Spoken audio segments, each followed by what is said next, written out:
রবিবারের সন্ধ্যায় special creamy তাওয়া চিকেন একদম অন্যরকম স্বাদে বানিয়ে নিন। খুব কম সময়ে এটা বানিয়ে নিতে পারেন। এই স্বাদ হবে দারুণ। রাস্তার ধারে দোকানগুলোর মতো স্বাদে ভরপুর থাকবে। রুটি, পরোটা, নান যে কোনো কিছুর সাথে এটা খুব সুন্দর লাগে। এই পদ্ধতিতে একবার বানিয়ে নিন আর দেখবেন বাড়ির সবাই খুব পছন্দ করবে। নমস্কার বন্ধুরা, কিচেন টেকনিকে আপনাদের সবাইকে স্বাগত। আমি মধুমিতা। আজ নিয়ে এসেছি একটা দারুণ স্বাদের রেসিপি। চলুন দেখে নেওয়া যাক। ক্রিমি তাওয়া চিকেন বানানোর জন্য আমি এখানে দুটো লেগ পিস নিয়েছি। আমি এটা থাই সমেত লেগ পিসটা নিয়েছি। ওজন হিসাবে এটা 550 থেকে 600 গ্রাম মতো রয়েছে। লেগ পিসগুলোকে আগে থেকে ধুয়ে পরিষ্কার করে রাখবেন। তারপর এটাকে খুব ভালো করে কাট দিয়ে নেব। দেখুন ঠিক এইভাবে সাইড ভাবে কাটটা দেবেন, একটু ডিপ ভাবে কাটটা দেবেন, এতে করে মশলাটা খুব ভালোভাবে ঢুকবে আর ম্যারিনেটটাও খুব সুন্দরভাবে হবে আর ভিতর পর্যন্ত মশলাটা যাবে আর এর টেস্টটাও অনেকটা বেড়ে যাবে। লেগ পিসের দুটো সাইডই এইভাবে কাট দিয়ে নেবেন। দেখুন আমি কত সুন্দর একটু ডিপ ভাবে কাটটা দিয়ে নিয়েছি। ঠিক একই রকম ভাবে আরো একটা লেগ পিস আমি কাট দিয়ে নেব। তারপর এর ম্যারিনেশন পদ্ধতি দেখিয়ে দেব। দেখুন দুটো লেগ পিস আমার কাট দেওয়া হয়ে গিয়েছে। এরপর এটাকে একটা বোলের মধ্যে তুলে নেব। যে বোলের মধ্যে আমি ম্যারিনেট করব, দেব 1.5 টেবিল চামচ ভিনিগার। তবে ভিনিগার যদি আপনাদের কাছে না থাকে সেক্ষেত্রে আপনারা একটা গোটা পাতিলেবুর রস ব্যবহার করতে পারেন। এরপর দিয়ে দেব স্বাদ অনুযায়ী নুন। আমি এখানে 1 চা চামচ মতো নুন ব্যবহার করেছি। আর দিয়ে দেব 2 চা চামচ রসুন বাটা। আর দিয়ে দেব 2 চা চামচ আদা বাটা। আদা, রসুন, নুন আর ভিনিগার দিয়ে ফার্স্ট ম্যারিনেটটা করে নিতে হবে। খুব ভালো করে আদা রসুনটা আর নুন আর ভিনিগার যাতে মাংসের ওই কাঠগুলোর মধ্যে ঢোকে ঠিক সেইভাবে আপনারা মাখিয়ে নেবেন।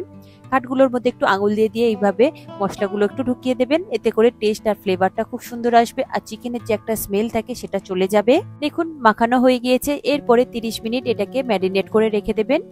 এরপর নিয়েছি হাফ কাপ পরিমাণে ফ্রেশ ক্রিম। ফ্রেশ ক্রিমটা এখানে অবশ্যই প্রয়োজন। এরপর নিয়েছি 1 কাপ পরিমাণে ফ্যাটানো টক দই। টক দইটা আপনারা প্যাকেট টক দইও নিতে পারেন কিংবা মিষ্টির দোকানের টক দইও নিতে পারেন, তবে এই টক দইটা জল ঝরানোর প্রয়োজন নেই। এরপর সেকেন্ড ম্যারিনেশনের জন্য মশলাটা রেডি করে নেব। তার জন্য একটা বোল নিয়েছি। সেই বোলের মধ্যে আমি টক দইটা পুরো দিয়ে দেব আর দিয়ে দেব ফ্রেশ ক্রিম। দেব হাফ চামচেরও কম নুন, যেহেতু ফার্স্ট ম্যারিনেশনে নুন দেওয়া রয়েছে। দেব 1 চা চামচ ধনে গুঁড়ো। দেব 1 চা চামচ জিরে গুঁড়ো। দেব 1 চা চামচ লাল লঙ্কার গুঁড়ো। আমার এখানে ধনের গুঁড়োটা একটু কম হয়েছিল তাই আমি আরো 1 চা চামচ দিয়ে দিলাম। টোটাল এখানে 2 চা চামচ ধনে গুঁড়ো। আর দিয়ে দেব 1 চা চামচ গোলমরিচ গুঁড়ো। আর দেব হাফ চা চামচ গরম মশলা গুঁড়ো। সব শেষে দিয়ে দেব 2 চা চামচ কাসুরি মেথি। এটাকে আমি শুকনো একটু রোস্ট করে নিয়েছিলাম, তারপর হাতের সাহায্যে একটু গুঁড়ো করে এটাকে দিয়ে দেব। এরপরে সমস্ত মশলাগুলোকে খুব ভালো করে মিশিয়ে নিতে হবে যাতে এর মধ্যে কোনো রকম ভাবে লাম্পস না থাকে। দেখুন আমি হ্যান্ড হুইস্কের সাহায্যে খুব ভালো করে মিশিয়ে নিচ্ছি, তবে আপনারা চাইলে কোনো রকম কাঁটা চামচের সাহায্যে মিশিয়ে নিতে পারেন। খুব ভালো করে মিশানো হয়ে গিয়েছে। এরপরে আমি ওই চিকেনটাকে নেব। চিকেনটাও আমার 30 মিনিট ম্যারিনেট করা হয়ে গিয়েছে। ওই চিকেনের উপরে এই অর্ধেক দইটাকে আমি দিয়ে দেব। দেখুন অর্ধেকটা আমি দিয়েছি আর অর্ধেকটা আমি পরে ব্যবহার করব। এটা আমার সেকেন্ড ম্যারিনেট হচ্ছে। এরপর দই আর ফ্রেশ ক্রিমের এই মিশ্রণটাকে চিকেনের সাথে খুব ভালো করে মিশিয়ে নেব।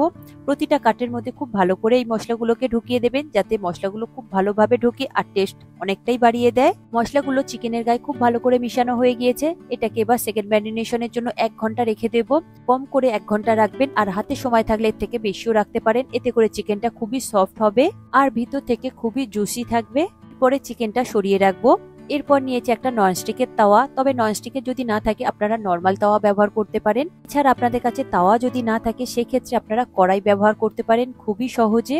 এরপর এর মধ্যে দিয়ে দেব 2 টেবিল চামচ সাদা তেল। তেলটাকে খুব ভালো করে গরম করে নেবেন হাই ফ্লেমে। তারপরে চিকেনের একটা পিস আপনারা দিয়ে দেবেন। যেহেতু তাওয়াটা একটু ছোট রয়েছে তাই আমি একটা চিকেন ব্যবহার করছি। আপনাদের কাছে তাওয়া যদি বড় থাকে তাহলে দুটো চিকেন একসঙ্গে দিয়ে এটাকে কুক করে নিতে পারেন। পরে গ্যাসের ফ্লেমটাকে মিডিয়াম টু হাইতে রেখে 2 মিনিট মতো ঢাকা দিয়ে একটু হতে দেবেন।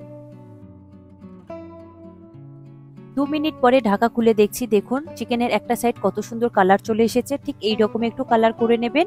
পরে চিকেনটাকে উল্টে আর একটা সাইড একই রকম ভাবে একটু ফ্রাই করে নেবেন। একটু ঢাকা দিয়ে করবেন, এতে করে চিকেনটা খুব সুন্দরভাবে সফট হতে থাকবে। দেখুন দুটো সাইড আমি খুব ভালো করে হালকা করে একটু ফ্রাই করে নিয়েছি। দুটো সাইডে চিকেনটা খুব সুন্দরভাবে একটা কালার চলে এসেছে। এরপর যে দই আর ফ্রেশ ক্রিমের মধ্যে ম্যারিনেট করেছিলাম সেই দই আর ফ্রেশ ক্রিমটাকে অল্প অল্প করে এই চিকেনের উপরে দিয়ে দেব। চিকেনের দুটো সাইডে এইভাবে দইয়ের ওই মিশ্রণটাকে লাগিয়ে দেবেন খুব ভালো করে, আর গ্যাসের ফ্লেমটাকে লোতে রাখবেন, তা না হলে কিন্তু মশলাটা খুব তাড়াতাড়ি পুড়ে যাবে। এরপর এটাকে ঢাকা দিয়ে 15 থেকে 20 মিনিটের জন্য হতে দেব। গ্যাসের ফ্লেমটাকে লোতে রাখবেন আর ঢাকা দিয়ে দেবেন, তবে মাঝের মধ্যে আপনারা ঢাকা খুলে একটু উল্টিয়ে দেবেন, তাহলে চিকেনটা দুটো সাইড থেকে খুব ভালো করে সিদ্ধ হয়ে যাবে। চিকেনের সাইজটা যদি বড় হয় সেক্ষেত্রে আপনারা টাইমিংটা একটু বাড়িয়ে নেবেন। চিকেনটা আমার দুটো সাইড দিয়ে খুব ভালো মতো হয়ে গিয়েছে। এরপর এটাকে একটা প্লেটের মধ্যে আমি তুলে রাখবো। এরপর ওই তেলের মধ্যে আমি আরো একটা চিকেনের পিস দিয়ে দেব। তারপরে গ্যাসের ফ্লেমটাকে মিডিয়াম টু হাইতে দেবেন, দিয়ে এটাকে 2 মিনিট মতো একটু ফ্রাই করে নেবেন। এতে করে চিকেনের মধ্যে খুব সুন্দর একটা কালার চলে আসবে। একই রকম ভাবে দুটো সাইড এইভাবে ফ্রাই করে নেবেন। চিকেনের দুটো সাইড ফ্রাই করা হয়ে গিয়েছে। এরপর এটাকে ঢেকে দেব আরো 1 থেকে 1.5 মিনিটের জন্য। এরপর ঢাকা খুলে ওর উপরে দিয়ে দেবেন ম্যারিনেট করা যে দইয়ের মিশ্রণটা ছিল, সেই দইয়ের মিশ্রণটা উপর থেকে পুরোটাই দিয়ে দেবেন। তবে চিকেনের দুটো সাইডে খুব ভালোভাবে এটা দেবেন, দিয়ে এটাকে গ্যাসের ফ্লেমটাকে লোতে করে দেবেন, তা না হলে মশলাটা কিন্তু পুড়ে যাবে। তারপর ঢাকা দিয়ে 15 থেকে 20 মিনিটের জন্য এটাকে সিদ্ধ হতে দেবেন।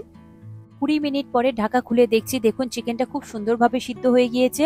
এরপর সাইডে যে তেলটা রয়েছে সেই তেলটাকে আমি চিকেনের উপর থেকে একটু দিয়ে দিচ্ছি। তেল আর মশলাটা চিকেনের উপর থেকে দেওয়ার পরে ঠিক একই রকম ভাবে লো ফ্লেমে আপনারা 2 মিনিট একটু কুক করে নেবেন। 2 মিনিট পরে আগে তৈরি করে রাখা ওই চিকেনের পিসটাকে আমি একসঙ্গে দিয়ে দেব। এরপর চিকেনের উপর থেকে দইয়ের মিশ্রণটা দিয়ে দেবেন, যেটা আগে থেকে আলাদা করে রাখা হয়েছিল। এই সময় কিন্তু গ্যাসের ফ্লেমটাকে আপনারা লোতে রাখবেন। তারপরে স্প্যাচুলার সাহায্যে চিকেনের গায়ে ওই মশলাটাকে খুব ভালো করে মিশিয়ে দেবেন, যাতে প্রতিটা কাটের মধ্যে মশলাটা খুব ভালোভাবে ঢুকে যায়। এরপর চিকেনটাকে উল্টে দেবেন, দিয়ে পাশ থেকে যে গ্রেভিটা রয়েছে সেই গ্রেভিটাকে চিকেনের উপর থেকে খুব ভালো করে একটু লাগিয়ে দেবেন, যাতে দুটো সাইড খুব ভালোভাবে গ্রেভির মধ্যে কুক হয়ে যায়। এইভাবে আপনারা 4 থেকে 5 মিনিট মতো হতে দেবেন, তবে এটাকে ড্রাই করবেন না, এই রকম একটু জুসি থাকবে। 5 মিনিট পরে কত সুন্দর একটা কালার চেঞ্জ হয়ে গিয়েছে আর গ্রেভিটা অনেকটাই ঠিক হয়ে গিয়েছে।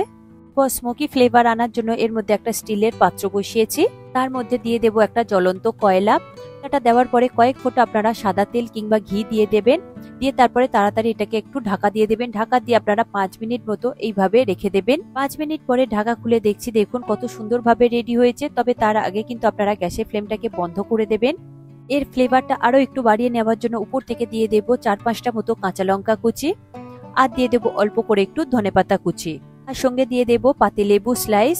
পাতিলেবুটা আমি এরকম পাতলা করে কেটে নিয়েছি, 4-5টা স্লাইস আমি দিয়েছি। তবে গ্যাসের ফ্লেমটাকে অন অবস্থায় আপনারা কখনোই পাতিলেবুটা ব্যবহার করবেন না, তাহলে কিন্তু তিতো হয়ে যাবে। আর এই রকম অল্প গ্রেভি থাকতে আপনারা নামিয়ে নেবেন। দেখুন রেডি হয়ে গেল আজকের আমার ক্রিমি তাওয়া চিকেন। এরপর এটাকে আমি গরম গরম সার্ভ করে নেব একটা প্লেটের মধ্যে। এরপরে চিকেনের উপর থেকে ওই গ্রেভিটাকে অল্প অল্প করে দিয়ে দেব।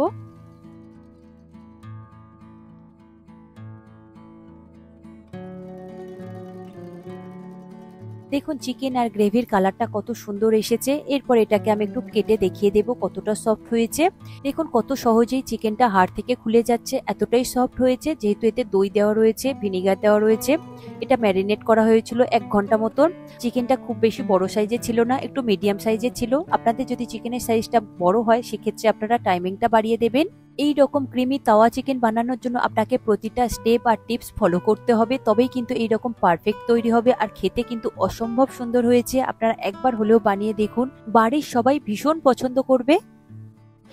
এই রেসিপিটি আপনাদের কেমন লাগলো কমেন্টে অবশ্যই জানাবেন। আর যদি ভালো লেগে থাকে তাহলে লাইক শেয়ার করবার অনুরোধ রইল। সাথে এই রকম সব নিত্য নতুন রেসিপি পাওয়ার জন্য কিচেন টেকনিককে সাবস্ক্রাইব করে রাখবেন।